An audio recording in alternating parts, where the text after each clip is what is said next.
नमस्कार, स्वागत है आपका इंसाइड झारखंड न्यूज के इस बुलेटिन में। मैं हूं हिम्मत और खबरों की शुरुआत करते हैं सरायकेला जिले से। झारखंड के राज्यपाल सीपी राधाकृष्णन पूर्व निर्धारित कार्यक्रम के तहत पश्चिमी सिंहभूम जिले से सोमवार को सरायकेला पहुंचे, जहां KVPSD राज्य संपोषित बालिका उच्च विद्यालय पहुंचने पर सर्वप्रथम जिला प्रशासन द्वारा महामहिम को गार्ड ऑफ ऑनर देकर सम्मानित किया गया। इस मौके पर सरायकेला जिला पुलिस प्रशासन के सभी आला अधिकारी मौजूद रहे। यहां पूर्व निर्धारित कार्यक्रम के तहत राज्यपाल ने KVPSD राज्य संपोषित बालिका उच्च विद्यालय मॉडल स्कूल का भ्रमण कर स्कूली छात्राओं से संवाद स्थापित किया। इस कार्यक्रम के बाद राज्यपाल ने ओल्ड एज होम में प्रस्तावित कार्यक्रम में भी शिरकत की, जिसके बाद संजय ग्राम स्थित जनजातीय आवास विद्यालय में राज्यपाल स्कूली छात्र छात्राओं के साथ संवाद कार्यक्रम में शामिल हुए। यहाँ उन्होंने जनजातीय आवासीय विद्यालय के छात्रों के साथ मिलकर पौधारोपण किया और तस्वीरें खिंचवाई। इस मौके पर स्थानीय लोगों की जन समस्याओं से भी राज्यपाल अवगत हुए। वहीं राज्यपाल ने ईटाकुदर पंचायत भवन में आयोजित जनता संवाद कार्यक्रम में शामिल होकर लोगों से संवाद स्थापित किया। इस दौरान ईटाकुदर पंचायत अंतर्गत कांसीडी टोला में भीषण पेयजल संकट से जूझ रहे ग्रामीणों ने राज्यपाल को समस्या से अवगत कराया। यहाँ आयोजित कार्यक्रम में परिसंपत्तियों का भी वितरण किया गया। महामहिम के आगमन को लेकर सरायकेला जिला प्रशासन द्वारा लगातार तैयारियां की जा रही थी। इधर राज्यपाल के आगमन को लेकर सरायकेला मुख्यालय समेत अन्य क्षेत्रों में चाक चौबंद सुरक्षा व्यवस्था स्थापित की गई है। ईटाकुदर पंचायत के लिए हमारा टोला है कासीडी, जो इस प्रचंड गर्मी में एक ही ब्रिटिशकालीन कुएं पर आश्रित है, जो कुआं सर बिल्कुल सूख चुका है। और ये शिकायत करने वाली बात तो नहीं है, लेकिन मैंने विभागीय आवेदन लिखित तौर पर की और जो भी कर्मचारी हैं उनसे मौखिक और लिखित शिकायत की गई इस बात की, लेकिन अभी तक उस पर कोई त्वरित कार्रवाई नहीं की गई है। तो मैं आपसे विनती करती हूँ सर, इस वक्त जो हम लोग तालाब या फिर अगल बगल जो भी जल का स्रोत है, उस पानी को उबाल कर पीने के लिए मजबूर हो गए हैं। तो आपसे मेरी गुजारिश है कि हमारे टोले में जितनी बड़ी समस्या है पेयजल की समस्या को लेकर सर, प्लीज आप उसका निदान कीजिए। इधर जमशेदपुर के बामनगोड़ा तालाब के निकट उस समय सनसनी फैल गई जब स्थानीय लोगों ने एक व्यक्ति का शव तालाब में तैरता हुआ देखा। इसकी सूचना परसुडी पुलिस को दी गई, जहां पुलिस घटनास्थल पर पहुंची और मामले की जांच पड़ताल में जुट गई। शव की पहचान स्थानीय निवासी 55 वर्षीय बामनगोड़ा निवासी सुरेश सरकार के रूप में की गई है, जो कि लगातार इस तालाब में नहाने आते थे और कल शाम में भी तालाब में नहाने आए थे। माना जा रहा है कि नहाने के दौरान ही किसी कारणवश उनकी तालाब में डूबकर मौत हो गई है। सूचना पाकर परसुडी पुलिस दलबल के साथ बामनगोड़ा तालाब पहुंची और शव को तालाब से बाहर निकाला गया। परसुडी पुलिस पदाधिकारी ने बताया कि अज्ञात शव की सूचना पर वे घटनास्थल पर पहुंचे, जहां मृतक सुरेश सरकार के भतीजे ने शव की पहचान अपने चाचा सुरेश सरकार के रूप में की है। पूछताछ के क्रम में भतीजे ने बताया कि उनके चाचा की शादी नहीं हुई थी। अक्सर वे तालाब में नहाने आते थे। कल शाम में भी वे तालाब में नहाने आए थे। पुलिस पदाधिकारी ने बताया कि मामले की जांच पड़ताल की जा रही है। जांच के बाद ही मृत्यु के कारण का पता चल पाएगा। हालांकि शव को पुलिस ने कब्जे में लेकर पोस्टमार्टम के लिए भिजवा दिया है। सूचना मिला था कि बावनगोड़ा तालाब में एक लाश है। उस सूचना को सत्यापन के लिए हम लोग यहाँ आए। तो लोकल के मदद से लाश को उठाया गया तो पता चला ये सुरेश सरकार की लाश है। उसके भतीजे ने पहचान की है। उनका कहना है कि ये इनका शादी नहीं हुआ था और ऐसे ही नहाने आते थे। तो इस पर जांच चल रही है। देखिए, उनके लिखित आवेदन पर अग्रिम कार्रवाई की जाएगी। जमशेदपुर के सिद्धगोड़ा थाना अंतर्गत मारपीट के बाद हुई मौत के मामले में फरार 2 अभियुक्तों के घर में न्यायालय के आदेश पर इस्तेहार चिपकाया गया, जिसमें 30 दिन में सरेंडर नहीं करने पर कुर्की जब्ती की चेतावनी दी है। घटना 31 दिसंबर और 1 जनवरी 2023 के मध्य रात्रि की है, जहां सिद्धगोड़ा थाना क्षेत्र के SDSM स्कूल के समीप टेलको निवासी चंद्रभूषण सिंह के साथ आपसी विवाद के बाद बागुनातू निवासी अमित सिंह और सिद्धगोड़ा भीमा रोड के रहने वाले चिराग मुखी ने उसकी जमकर पिटाई कर घायल कर दिया, जिसकी इलाज के दौरान कुछ दिन बाद मौत हो गई। इस मामले में दोनों अभियुक्त फरार चल रहे थे, जिसे लेकर माननीय न्यायालय के निर्देशानुसार ढोल नगाड़े के साथ पुलिस ने अमित के आश्रम वाले घर और चिराग के भीमा रोड 99 और 100 नंबर घर में इस्तेहार चिपकाया गया, जिसमें अंकित किया गया है कि 30 दिनों में वे सरेंडर नहीं करते हैं तो दोनों के घरों की कुर्की जब्ती की जाएगी।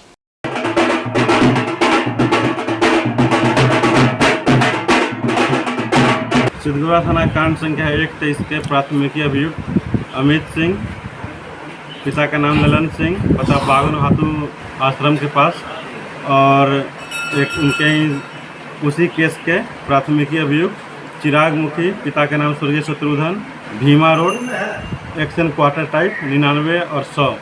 इन दोनों कांड में वांछित हैं और कांड में फिलहाल चल रहे थे। इनके विरुद्ध माननीय न्यायालय से इस्तेहार लेकर के आज इस्तेहार की प्रक्रिया पूरी की गई है।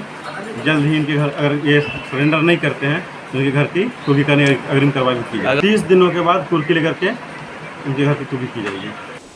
इधर पूर्वी सिंहभूम जिले के मुसाबनी में श्री श्री जगन्नाथ रथ यात्रा कमेटी की ओर से रथ यात्रा की तैयारियों को जोर शोर से अंतिम रूप दिया जा रहा है। इसे लेकर रथ का निर्माण कार्य जहां तेजी से किया जा रहा है, वहीं मौसी बाड़ी को अंतिम रूप देने की तैयारियां तेज कर दी गई है। मुसाबनी में श्री श्री जगन्नाथ रथ यात्रा कमेटी की ओर से इस वर्ष की रथ यात्रा की तैयारियां जोर शोर से की जा रही है। 20 जून को महाप्रभु जगन्नाथ रथ यात्रा धूमधाम से निकाली जाएगी। उड़ीसा जाजपुर से आए कारीगर दिन रात काम करते हुए रथ यात्रा से जुड़े कार्यों को अंतिम रूप देने में जुटे हुए हैं। इस वर्ष की रथ यात्रा को ऐतिहासिक बनाने के लिए कमेटी द्वारा हर संभव प्रयास किया जा रहा है। जगन्नाथ रथ यात्रा की लंबाई लगभग 25 फीट है। ये इस क्षेत्र का इकलौता इतना बड़ा रथ है जो क्षेत्र का आकर्षण का केंद्र बन गया है। हर वर्ष रथ यात्रा के दिन दूर दराज से लगभग 10,000 की संख्या में श्रद्धालु यहाँ जुटते हैं। वहीं मुसाबनी 1 नंबर स्थित दुर्गा मंडप में मौसी बाड़ी को भी सजाया जा रहा है। भक्तों की सुविधा के लिए टेंट भी बनाए जा रहे हैं। टेंट को अंतिम रूप देने के लिए कारीगर जोर शोर से जुटे हुए हैं। मौसी बाड़ी में 7 दिन पूजा पाठ के साथ साथ कमेटी द्वारा सांस्कृतिक कार्यक्रम का भी आयोजन किया गया है, जिसमें दूर दराज से कलाकार अपनी कला को प्रदर्शित करेंगे। अतिथि के रूप में सांसद विद्युत महतो, बारागोड़ा के विधायक समीर महंती, घाटशिला के विधायक रामदास सोरेन, पूर्व विधायक सह भाजपा प्रदेश प्रवक्ता कुणाल सारंगी एवं पूर्व विधायक लक्ष्मण टुडू सहित अन्य जनप्रतिनिधि मौके पर मौजूद रहेंगे। हमारा उड़ीसा जाजपुर से आए हुए हैं मिस्त्री आए हुए हैं जो हर साल भी आते हैं और उन्होंने अपना काम कल से ही प्रारंभ कर दिया है। आज दूसरा दिन है तो रथ तो तैयार हो जाएगा और उसके बाद रथ का तैयारी के लिए आज हम लोग मेन रोड में जितने भी लंबा डाली है जो झुक गया है उसको हम लोग कटाई कर रहे हैं और तैयारी पूरा जोरों पर है। और इसमें हमारा जो मुसाबनी और मुसाबनी के आसपास जितने भी है, डुमरिया है, बाकी है, घाटशिला है, सबका सहयोग भी हम लोग को मिल रहा है। सबके सहयोग से जैसे बीते साल हुआ था इस साल भी उससे और भव्य होगा, इतना हम लोग मान के चलते हैं। और इसमें सभी गेस्ट लोग का भी हम लोग को मिला है और सबका सहयोग से इस बार भी हम लोग रथ यात्रा करने जा रहे हैं और जो शोर से करने जा रहे हैं। चक्रधरपुर रेलवे कल्याण मंडप महात्मा गांधी सभागार में ऑल इंडिया गार्ड्स काउंसिल का द्विवार्षिक महासम्मेलन का आयोजन किया गया। इस महासम्मेलन में बतौर मुख्य अतिथि सांसद गीता कोड़ा और विशिष्ट अतिथि के रूप में विधायक सुखराम उरांव शामिल हुए। इन दोनों नेताओं ने रेलवे गार्ड के कार्यों की सराहना की और उनके समस्याओं के निराकरण में हर कदम पर उनका साथ देने की बात कही। सबसे खास बात इस महासम्मेलन की ये रही कि सांसद गीता कोड़ा ने महासम्मेलन में AIGC की सदस्यता ग्रहण की। संगठन के पदाधिकारियों ने उनका संगठन में फूल गुलदस्ता के साथ स्वागत किया। यही नहीं, गीता कोड़ा को दक्षिण पूर्व रेलवे AIGC का सर्वसम्मति से अध्यक्ष भी बनाया गया है। कार्यक्रम की शुरुआत चक्रधरपुर रेलवे स्टेशन के क्रू लॉबी के पास से विशाल मोटरसाइकिल रैली निकालकर की गई। इस मोटरसाइकिल रैली में AIGC के पदाधिकारी समेत बड़ी संख्या में चक्रधरपुर समेत विभिन्न रेल मंडलों से आए रेलवे के गार्ड भी शामिल हुए। रैली के दौरान सभी ने संगठन के समर्थन और मांगों को लेकर नारे लगाए। ये रैली स्टेशन से होते हुए रेलवे कल्याण मंडप पहुंची, जहां महासम्मेलन का उद्घाटन AIGC के पदाधिकारियों द्वारा AIGC का झंडा फहराकर, फीता काटकर और दीप प्रज्वलित कर किया गया। इसके बाद नृत्य मंडली द्वारा विभिन्न गीतों पर आकर्षक नृत्य प्रस्तुत किया गया। इस मौके पर सांसद गीता कोड़ा एवं विधायक सुखराम उरांव ने रेलवे गार्ड के कार्यों की सराहना करते हुए उनकी समस्याओं के निराकरण की दिशा में हर संभव सहयोग का भरोसा दिलाया। आप लोग जो खट रहे हैं, आप लोग जो काम कर रहे हैं, ये सही में सराहनीय है और मैं इसके लिए जितना भी आप लोगों को बोलूं, हमारे पास शब्द नहीं कि आप अपने परिवार को छोड़ करके ये काम आप लोग कर रहे हैं। इसके लिए तो सरकार को इसमें बिना सोचे सबसे पहले जो आपकी डिमांड्स है, जो आप बोल रहे हैं कि हमें सिर्फ 2 ही पदोन्नति मिलती है जीवन में, वो पदोन्नति आपको 3 मिलनी ही चाहिए। और इसके साथ ही जो आपको 4200 इंक्रीमेंट, ये भी आपको मिलना चाहिए। आपका जेन्युइन हक है, जेन्युइन अधिकार है, आप कोई अलग से नहीं मांग कर रहे हैं। जब व्यक्ति इतना घंटों खट रहा है, घंटों मेहनत कर रहा है, तो सरकार को उसके लिए सोचना चाहिए, क्योंकि अंततः ये काम जो है वो आप तो सरकार के लिए कर रहे हैं, रेवेन्यू जनरेट कर रहे हैं, तो वो सरकार को जा रहा है। आप पैसेंजर को सही सुरक्षित पहुंचा रहे हैं, तो उसमें सरकार अपना पीठ थपथपा लेती है कि भाई हमारा आज इंडियन रेलवे इतना काम कर रहा है, हमारा इंडियन रेलवे इतना मेहनत कर रहा है, तरक्की कर रहा है। लेकिन उस तरक्की करने वाले जो सबसे नीचे के हमारे भाई हैं, जो मेहनत कर रहे हैं, उसको आप क्यों भूल जा रहे हैं? नींद को कोई भूलता है क्या? जिसने नींद भूला वो इमारत धंस जाती है। और निश्चित रूप से जो भी आज आप लोगों के 5 डिमांड्स हैं वो जेन्युइन है, इस पर मेरा पूरा समर्थन है, पूरा सहयोग रहेगा। जब आय का स्रोत सबसे अधिक आज कदीर में है तो मालगाड़ी से है। अब जो मालगाड़ी का स्थिति है, सबसे ज्यादा सुरक्षा, सबसे ज्यादा सुविधा, सबसे ज्यादा सम्मानजनक पैसा गार्ड को देना चाहिए और ड्राइवर को देना चाहिए, क्योंकि गार्ड जो है एकदम माहिता आदमी है। ये मुहिम को अगर आप लोग चलाते हैं तो हमको लगता है कि समय लगेगा, लेकिन आप लोग जरूर सुनेगा, क्योंकि आपके माध्यम से आज अगर सबको पैसा मिलता है तो आपके माध्यम से मिलता है, आपका आय से मिलता है, तो ये विशेष ध्यान अगर देना चाहिए तो कर्मचारी के ऊपर देना चाहिए। इसमें सबसे महत्वपूर्ण अगर कहीं जगह है, कोई पद है, वो गार्ड है। 21 जून को विश्व भर में अंतर्राष्ट्रीय योग दिवस मनाया जाएगा। इससे पूर्व जमशेदपुर के मानगो स्थित जेपी स्कूल प्रांगण में छात्रों को योग अभ्यास करवाया गया। इस दौरान छात्रों में योग के प्रति रुचि देखते ही बन रही थी। बता दें कि स्कूल के संस्थापक अर्जुन शर्मा खुद पतंजलि योग समिति के प्रशिक्षक हैं और हमेशा से ही वे स्कूली छात्रों को योग अभ्यास निरंतर करने की प्रेरणा देते हैं। अंतर्राष्ट्रीय योग दिवस से पूर्व अंतर्राष्ट्रीय स्तर के योग का प्रशिक्षण उनके द्वारा छात्रों को दिया गया। उन्होंने कहा कि लगातार योग करने से शरीर निरोग रहता है। इस कारण से स्कूली छात्रों को निरंतर योग अभ्यास उनके द्वारा करवाया जाता है ताकि वे अपनी जीवन शैली में योग को अपनाएं एवं सभी को योग अभ्यास निरंतर करने के लिए प्रेरित भी करें। सब आसन करेंगे। 1 2 3 स्टार्ट। ऊपर की ओर शरीर खींचते हुए। 21 जून 2023 को अंतर्राष्ट्रीय योग दिवस मनाया जाएगा और प्रत्येक वर्ष की भांति इस वर्ष भी जेपी स्कूल बड़े जोर तोड़ से बच्चों को योगाभ्यास और उसके साथ जो अनुलोम विलोम, कपालभाति, प्राणायाम है उसको सिखाया जा रहा है। वो सिखाने का उद्देश्य यही है कि वो एक दिन ही केवल 21 तारीख के लिए नहीं, पूरे प्रतिदिन के लिए उनको सिखाते हैं और इस क्रम में इन्हें विशेष रूप से आयोजन कर करके 21 तारीख की तैयारी के लिए चल रही है, जिसमें छात्र छात्राएँ, शिक्षक शिक्षिकाएँ एवं समर्पित अभिभावक भी भाग ले रहे हैं और वे चाहते हैं कि हम योगाभ्यास कर करके अपनी ज़िंदगी को अच्छे स्वस्थ रखें और इससे हमें काफ़ी फ़ायदा होती है। इसलिए ध्यान में रखते हुए सभी को सम्मिलित होकर करके योगाभ्यास की। इधर सरायकेला खरसुआ जिला के ईचागढ़ व कुकड़ू प्रखंड क्षेत्र का लाइफलाइन माने जाने वाली स्वर्णरेखा नदी भीषण गर्मी से पूरी तरह से सूख गई है। बालुओं की सफेद चादर से ढके स्वर्णरेखा नदी का मानो अस्तित्व ही मिट गया है और एक रेगिस्तान का मंजर देखने को मिल रहा है। यहाँ स्वर्णरेखा नदी के पास ही नीचे चांडिल डैम में विशाल जल का भंडारण है और ऊपर कांची नदी का भी पानी आता है।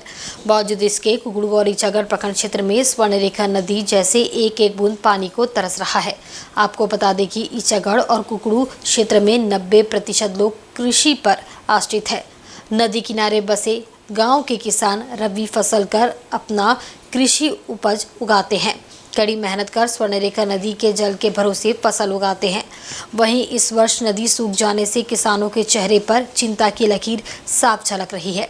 स्वर्णरेखा नदी में अभी कुएं की तरह गड्ढा खोदकर पटवन करना पड़ रहा है। किसान अपने फसलों को बचाने के लिए पंप सेट लगाकर गड्ढों से पानी पटवन करने की जद्दोजहद में लगे हुए हैं। किसान खासे परेशान हैं, चूँकि अब तक एक भी भारी बारिश नहीं होने से डैम के पानी को लिफ्ट के माध्यम से खेतों में पहुंचाने की व्यवस्था नहीं की जा सकती है। वहीं कड़ी धूप और जल के अभाव में खेती मर रहा है। पानी के गिरते स्तर से फसल बर्बाद होने का डर किसानों को सता रहा है। कुकड़ू के सपरुम, तिरुल्डी, सपादा तथा ईचागढ़ के बामंडी, जारगोडी, खीरी, रायडी जैसे इलाकों में नदी किनारे करीब 100 एकड़ जमीन पर किसान खेती कर रहे हैं, मगर इस वर्ष काफ़ी गर्मी में किसानों को पटवन के पानी के लिए तरसना पड़ रहा है। बता दें कि स्वर्णरेखा नदी पर चांडिल डैम परियोजना के तहत करोड़ों रुपए डैम का गाद साफ करने और मेंटेनेंस के लिए प्रति वर्ष दिया जाता है। स्वर्णरेखा पर बने डैम जमशेदपुर के शहरों में बसे कंपनी सहित हजारों लोगों की प्यास बुझाता है। वही आज वो खुद प्यासा है। पूर्व मुखिया सह किसान तपन सिंह मुंडा ने बताया कि किसान केसीसी ऋण लेकर रबी फसल कर रहे हैं। भीषण गर्मी से स्वर्णरेखा नदी सूख गया है। किसानों के लिए अपना फसल बचाना चुनौती हो गया है। उन्होंने कहा कि सरकार को लिफ्ट के माध्यम से किसानों को सिंचाई के लिए पानी उपलब्ध कराना चाहिए। जब गर्मी और जब नदी का पानी जो इतना मतलब ये लोग जो ताल्लुक है, जो इसमें इतना सारी समस्या हो चुकी है, जो कि अगर किसी तरह से नदी से अगर किसी तरह थोड़ा बहुत पानी निकाल के ही करता है तो गर्मी का वजह से पानी भी किसान का खेती भी नष्ट हो जा रहा है। गर्मी का वजह से किसान का खेती सही नहीं रहा है। ये लाखों नहीं, ये करोड़ों का नुकसान किसान लोगों का हो रहा है। इसमें किसान लोग इतना सारा जो भरोसा लेकर के काम करते हैं, किसान खेती करते हैं, जो कोई बैंक से लोन लेकर के अपना जो खेती करके हम कुछ कमाएंगे, कमाने के बाद बैंक को लोन हम जो लेते हैं वो हम उसको सूद को लेकर के उसका मूल तक हम देने का जो कोशिश करते हैं, परंतु इस साल ऐसा हुआ जो कि वो लोग उसमें भी नाकाम रहे हैं। तो मैं सरकार से अनुरोध करना चाहूँगा, जो अगर किसान लोगों को कुछ ऐसा सुविधा हो, जो ऐसे तो नदी में पानी नहीं है, परंतु अगर सरकार अगर चाहेगी जो किसान लोगों को पानी जगह जगह पर पहुंचाने का कोशिश करने पर अगर नदी से अगर खोद के अगर लिफ्ट इरिगेशन वगैरह अगर कुछ व्यवस्था किया जाए तो उसमें किसान लोगों का कुछ मतलब उसमें भरोसा होगा, कुछ मतलब होगा, कुछ खेती करने के लिए पानी का सुविधा हो जाएगी। वहीं सरायकेला खरसुआ जिला के गम्हरिया प्रखंड स्थित पूंजी डूंगरी काली मंदिर के समीप एक शाम मेधावी छात्रों के नाम कार्यक्रम का आयोजन कांग्रेस नेता सह 20 सूत्री सदस्य गौरी शंकर प्रसाद के नेतृत्व में किया गया। इस दौरान 10वीं एवं 12वीं में 70% से ऊपर अंक प्राप्त करने वाले विद्यार्थियों को ट्रॉफी एवं गुलाब का फूल देकर सम्मानित किया गया। कार्यक्रम की शुरुआत होने से पूर्व सारे अतिथियों को पुष्पगुच्छ देकर स्वागत किया गया। इस मौके पर आयोजनकर्ता गौरी शंकर प्रसाद ने कहा कि बच्चे देश के भविष्य है। अगर ये पढ़ लिख कर अच्छे अंक प्राप्त करेंगे तो ही समाज एवं देश का नाम रोशन कर पाएंगे। उन्होंने इस बात पर फक्र जताया कि क्षेत्र के बच्चों ने 10वीं एवं 12वीं में इतने अच्छे अंक प्राप्त कर माता पिता के साथ साथ विद्यालय का भी नाम रोशन करने का काम किया है। कार्यक्रम में मुख्य अतिथि के तौर पर गम्हरिया सीएससी प्रभारी प्रमिला कुमारी, गम्हरिया प्रखंड के बीसीओ सुनील कुमार चौधरी, जगन्नाथपुर पंचायत की वार्ड पार्षद रानी गुप्ता, वार्ड पार्षद वीरेंद्र राय, ग्राम प्रधान विनोद महतो उपस्थित थे। सम्मान समारोह में बच्चों के साथ बच्चों के माता पिता संग परिवार के लोग एवं सैकड़ों की संख्या में बस्तीवासी भी मौजूद रहे। आयोजनकर्ता गौरी शंकर प्रसाद ने बच्चों के उज्जवल भविष्य की कामना करते हुए कार्यक्रम का समापन किया। इस कार्यक्रम को सफल बनाने में मुख्य रूप से गम्हरिया कांग्रेस के प्रखंड अध्यक्ष होपना हेम्ब्रम, अमित सिंह, प्रशांत कुमार सहित अन्य लोगों का सराहनीय योगदान रहा। यह कार्यक्रम एक शाम मेधावी छात्रों के नाम था। पहले से सुनिश्चित ये प्रोग्राम था, तो इसमें आज हम लोग क्षेत्र के जो भी मेधावी छात्र हैं, जिन्होंने मैट्रिक और इंटर में मोर देन 70% गेटअप मार्क किए थे, उनके सम्मान में यह प्रोग्राम रखा गया था। उनको यही मैं संदेश देना चाहता हूं कि आप कहीं भी किसी भी ऊंचाई शीर्ष पे रहे, वो चाहे सरकारी सेक्टर हो या प्राइवेट सेक्टर हो, अपना एक बहुमूल्य समय निकाल के वो आप प्रोफेशन से हट के समाज के प्रति, समाज के उत्थान के लिए एक अपना एफर्ट अपने समाज के प्रति लगाएं। और झारखंड प्रदेश पानताती स्वासी कल्याण समिति के जिला एवं नगर कमेटी की ओर से पानताती समाज के मेधावी छात्र छात्राओं को चाईबासा के रुंगटा मैरिज हाउस में सम्मानित किया गया। इस दौरान इंटर के 15 और मैट्रिक के 45 छात्र छात्राएं सम्मानित किए गए। यहाँ प्रतिभा सम्मान समारोह की शुरुआत स्वर्गीय मुकुंदराम तांती की तस्वीर पर पुष्प अर्पित कर उन्हें श्रद्धांजलि देकर की गई। इसके बाद उड़ीसा में हुए ट्रेन हादसे में मृतकों के प्रति शोक संवेदना प्रकट करते हुए 1 मिनट का मौन रखा गया। समारोह के दौरान इंटर में टॉपर मेघा कुमारी पान, अनीश कुमार तांती, हर्षिता कुमारी दास और मैट्रिक में टॉपर रोहित कुमार दास, शिवम केसरी, माधुरी कुमारी के अलावा 60% से अधिक अंक प्राप्त करने वाले छात्र छात्राओं को सम्मानित किया गया। इस प्रतिभा सम्मान समारोह कार्यक्रम में समिति के प्रदेश महासचिव विजय दास ने बच्चों को पढ़ाई पर जोर देने की बात कही। उन्होंने कहा कि हमारे समाज के बच्चे दिन प्रतिदिन तरक्की कर रहे हैं। मैं चाहता हूं कि हमारे बच्चे IAS, IPS भी बने। इसके लिए समाज की ओर से आपको हमेशा सहयोग किया जाएगा। समारोह में समिति के सहायक सचिव हेमंत कुमार पान, पूर्वी सिंहभूम जिला अध्यक्ष निर्मल बख्ती, कांग्रेस जिला अध्यक्ष चंद्रशेखर दास सहित समाज के अन्य जाने माने लोग मौजूद रहे। हम लोग जो भी 60% मैट्रिक या इंटरमीडिएट में जो भी 60% अबव मार्क्स लाते हैं उनको हम लोग 2000 झारखंड प्रदेश पानताती कल्याण समिति 2019 से उनको प्रोत्साहन हेतु हर जगह जा के जमशेदपुर, चाईबासा में हम लोग सम्मानित करते आ रहे हैं, जिससे छात्र छात्राओं को प्रेरणा मिलती है। वो लोग भी चाहते हैं कि अगर 80 मार्क्स से पास किए तो अगले वर्ष हमको भी इस तरह का समाज को सम्मान मिलेगा। आज के कार्यक्रम यह रहा कि हम लोग 2019 से हमारे समाज में पानताती समाज के जितने भी बच्चे बच्चियाँ हैं जो 60% प्लस लाते हैं मैट्रिक और इंटर में, उनको हर साल हम लोग सम्मानित करते हैं और ताकि उनका आगे उत्साहवर्धन हो और आगे और अच्छा करें। ये कार्यक्रम हमारा 2019 से बृहद पैमाने पर चल रहा है। और वक्त तो चला एक बहुत ही छोटे से ब्रेक का। ब्रेक के बाद खबरें और भी आप देखते रहिए इनसाइड झारखंड न्यूज़।